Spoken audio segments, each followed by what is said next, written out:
Hello friends, asset builder YouTube channel में आप सभी का स्वागत है। और आज हम ABSL AMC का IPO आ रहा है, उसका पूरा डिटेल देखेंगे।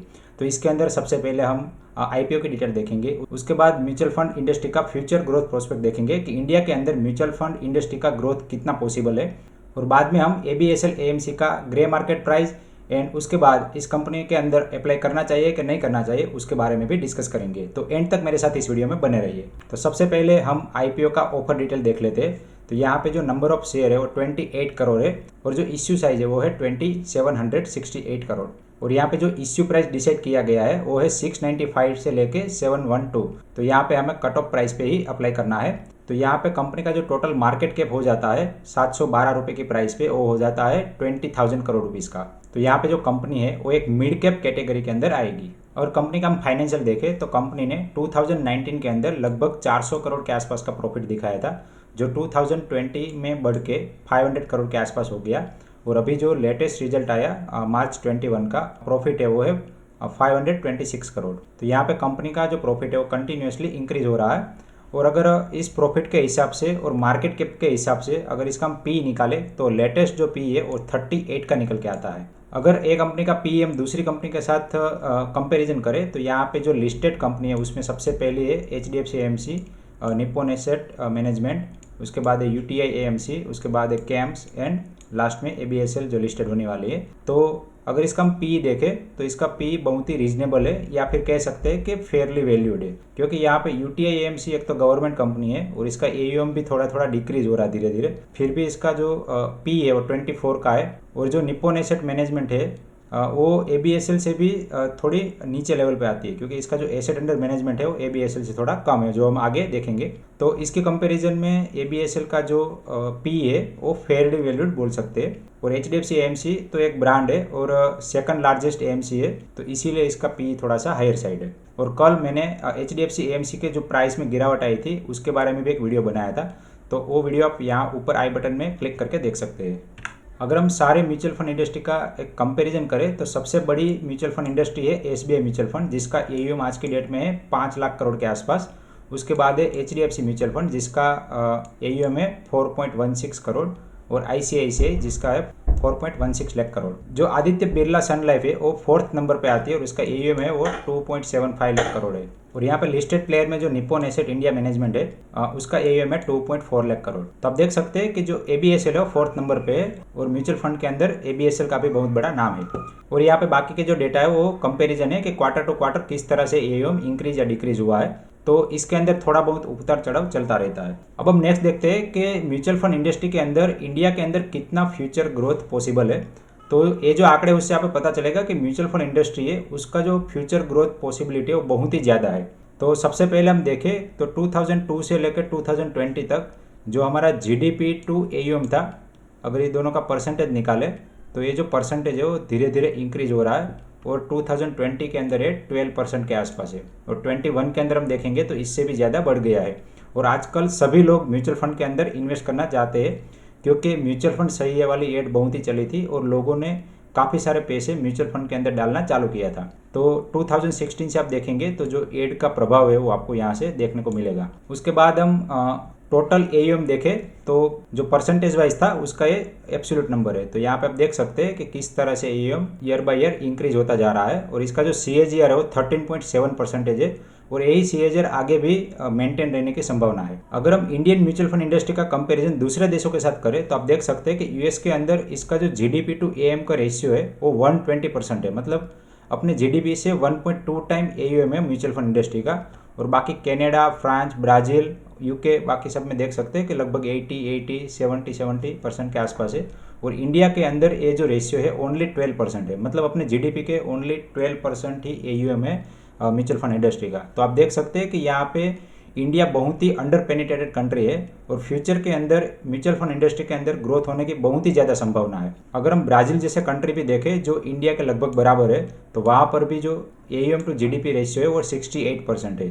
तो आप सोच सकते हैं कि आने वाले 10 से 15 साल में ये जो 12% है वो 50% एटलीस्ट होगा, और इसका जो डायरेक्टली बेनिफिट होगा वो सारी म्यूचुअल फंड इंडस्ट्री को होगा। तो ये सिमिलर डेटा ही है। यहाँ पे जो इक्विटी ओरिएंटेड म्यूचुअल फंड है और डेट ओरिएंटेड म्यूचुअल फंड है वो दोनों को सेग्रीगेट कर दिया है। तो आप देख सकते हैं कि इंडिया के अंदर debt mutual fund and equity mutual fund दोनों के अंदर लगभग 5-5% लगभग सेम जैसा ही अमाउंट है। और बाकी जो सारे कंट्री है वहाँ पे इक्विटी ओरिएंटेड म्यूचुअल फंड में लोग ज़्यादा पैसे डालते हैं compare to debt oriented mutual fund में। और अगर हम एब्सोल्यूट टर्म में बात करें तो यूएस, कनाडा, बाकी सब तो देश बहुत ही आगे है इंडिया के कंपैरिजन में। एक और डेटा है कि जो दिखाता है कि इंडिया के लोगों ने टोटल बैंक के अंदर कितना डिपॉजिट किया है और उसके कंपैरिजन में कितना म्यूचुअल फंड के अंदर इन्वेस्ट किया हुआ है। तो आप देख सकते हैं कि 2011 में ओनली 30% जो बैंक डिपॉजिट था उसका म्यूचुअल फंड इंडस्ट्री के अंदर था। और आज की डेट में अगर हम देखें तो ये जो नंबर है वो 20% हो गया है। और यहाँ पे पेंडेमिक की वजह से जो मार्केट डाउन था इसीलिए ये डेटा आपको 20% दिख रहा है। अगर हम 21 का डेटा ले तो यहाँ पे जो परसेंटेज है वो लगभग 21% के आसपास है।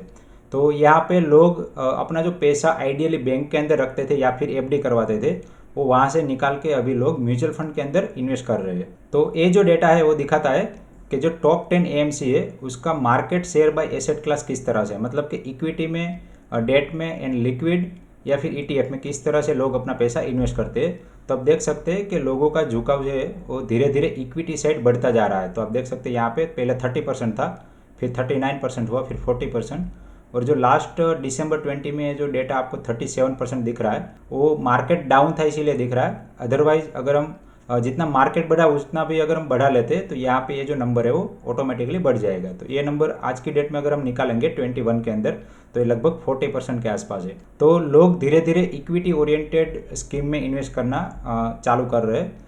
तो फिर इंडिया के अंदर फ्यूचर में बहुत ही ज़्यादा ग्रोथ की पॉसिबिलिटी है। एक बार हम आईपीओ का पूरा डिटेल देख लेते हैं कि कौन कौन सी इंपॉर्टेंट डेट है और कौन सी प्राइस पे आपको अप्लाई करना है और कितने का लॉट है। तो ये जो आईपीओ है उसका जो प्राइस बैंड है वो है 695 से लेकर 712। तो आपको कट ऑफ प्राइस पे ही अप्लाई करना है। और इसका जो मार्केट लॉट है वो 20 शेयर का है, मतलब कि आप अगर एक लॉट अप्लाई करते हैं तो आपको 20 शेयर मिलेंगे। तो यहाँ पे अगर आप रिटेल कैटेगरी में इन्वेस्ट करना चाहते हैं तो आप मैक्सिमम 14 लॉट अप्लाई कर सकते हैं। लेकिन यहाँ पे एक से ज़्यादा लॉट अप्लाई करने का कोई बेनिफिट नहीं है, क्योंकि अगर इश्यू ओवर सब्सक्राइब होता है तो फिर आपको एक ही लॉट मिलेगा। अगर अंडर सब्सक्राइब रहता है तो आपको एक से ज़्यादा लॉट मिल सकते हैं। लेकिन अंडर सब्सक्राइब रहने का एक डिसएडवांटेज है कि यहाँ पे आपको जो इश्यू प्राइस मिली है उससे कम पे वो लिस्टिंग होने की संभावना रहती है। अगर हम इंपॉर्टेंट डेट देखें तो आज की डेट है 30 सितंबर। तो आज सेकंड डे है आईपीओ अप्लाई करने का, कल लास्ट डेट है। तो कल आपको 1 बजे से पहले ही इसके अंदर अप्लाई कर देना है अगर आप इसके अंदर अप्लाई करना चाहते हैं तो। और इसका जो बेसिक अलॉटमेंट है वो 6 को मिलेगा, 6 अक्टूबर को। और आपके बैंक अकाउंट में अगर आपको आईपीओ नहीं मिलता तो 7 तारीख को रिफंड मिल जाएगा।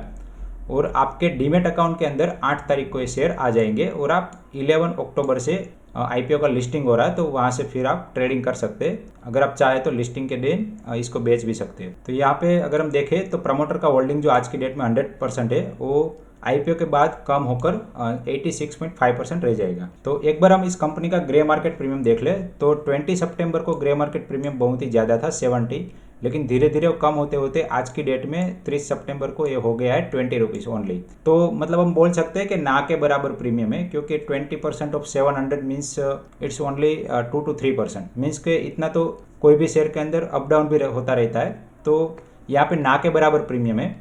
और अगर हम सब्सक्रिप्शन की बात करें तो रिटेल कैटेगरी में 1.31 टाइम सब्सक्राइब हुआ है आज के दिन 30 सितंबर। तो ये मैं वीडियो रिकॉर्ड कर रहा हूँ 12 बजे, तो 12 बजे तक ये 1.31 टाइम सब्सक्राइब हुआ है। और बाकी जो QIB, NII एंड दूसरी कैटेगरी की बात करें तो वहाँ पे बहुत ही कम सब्सक्रिप्शन हुआ है, क्योंकि ये जो लोग हैं वो बहुत ही लास्ट डे अपना अप्लाई करते हैं। तो इसीलिए ये जो नंबर है हमें डे 1, 2 में पता नहीं चलता, डे 3 को हमें एग्जैक्ट नंबर पता चलेगा। तो यहाँ पे जो IPO है वो सब्सक्राइब तो हो जाएगा, लेकिन बहुत ही ज़्यादा ओवर सब्सक्राइब होने की संभावना नहीं है। तो अब लास्ट में क्वेश्चन आता है कि शुड आई अप्लाई और नॉट। तो अगर आप लॉन्ग टर्म इन्वेस्टमेंट के लिए अप्लाई करना चाहते हैं तो इसके अंदर कोई भी प्रॉब्लम नहीं है, क्योंकि म्यूचुअल फंड इंडस्ट्री फ्यूचर में ग्रोथ होने ही वाली है। अगर आप ये शेयर को 10-15 साल रखेंगे तो आपको मिनिमम 18-20% के हिसाब से रिटर्न मिलेगा, क्योंकि यहाँ पे जो म्यूचुअल फंड इंडस्ट्री का ग्रोथ है वो लगभग 12 से 13% का है। और इसके अंदर इन्फ्लेशन भी ऐड कर लेते हैं 6 to 7%, तो आपको 18% के आसपास रिटर्न मिल सकता है। लेकिन अगर आप लिस्टिंग गेन के लिए अप्लाई करना चाहते हैं तो यहाँ पे क्लियरली नो है, क्योंकि जो ग्रे मार्केट प्रीमियम है वो बहुत ही कम है, लेस देन 5% है।